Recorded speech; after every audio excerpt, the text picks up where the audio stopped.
Welcome to DD education. Gujarati વ્યાકરણ ભાગ 1 શબ્દો સમૂહો.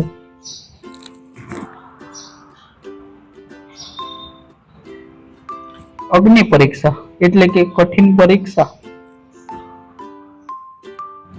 નિર્દોષ હાસ્ય એટલે કે સાદું અને હાનિકારક ન હોય તેવું હાસ્ય.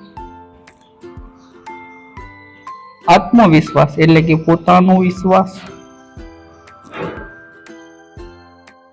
ચટાકેદાર ભોજન એટલે કે સ્વાદિષ્ટ અને મસાલેદાર ખોરાક. ક્ષમતા ધરાવતું એટલે કે સમર્થ. દયાળુ સ્વભાવ એટલે કે માફી આપનાર અને કરુણાસભર સ્વભાવ. મધુર અવાજ એટલે કે મીઠો અવાજ. તેજસ્વી વિદ્યાર્થી એટલે કે હોશિયાર વિદ્યાર્થી. સૂક્ષ્મ અવલોકન એટલે કે બારીક નિરીક્ષણ. નિષ્ઠાવાન કર્મચારી એટલે કે વિશ્વાસુ અને લગ્નશીલ કર્મચારી. મજબૂત ઈરાદો એટલે કે દ્રઢ મન. સુંદર પૃથ્વી એટલે કે નમ્ર અને દેખાવદાર ધરતી. દુર્ઘટનાગ્રસ્ત વિસ્તારમાં એટલે કે અકસ્માત થતું સ્થળ. આરામદાયક જગ્યા એટલે કે આરામ માટે યોગ્ય જગ્યા.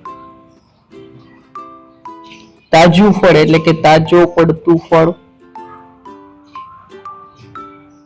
વિજ્ઞાન પ્રેમી યુવા એટલે કે વિજ્ઞાનમાં રસ ધરાવતો યુવાન. આત્મનિર્ભરતા એટલે કે પોતાની ઉપર આધાર રાખવી. એકાગ્રચિત એટલે કે ધ્યાન એક જગ્યાએ કેન્દ્રિત. મહેનતદાર શખ્સ એટલે કે કામમાં પૂરો જમાવડો વ્યક્તિ.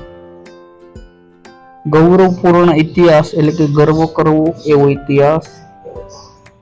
આનંદમય જીવન એટલે કે ખુશીઓથી ભરેલું જીવન.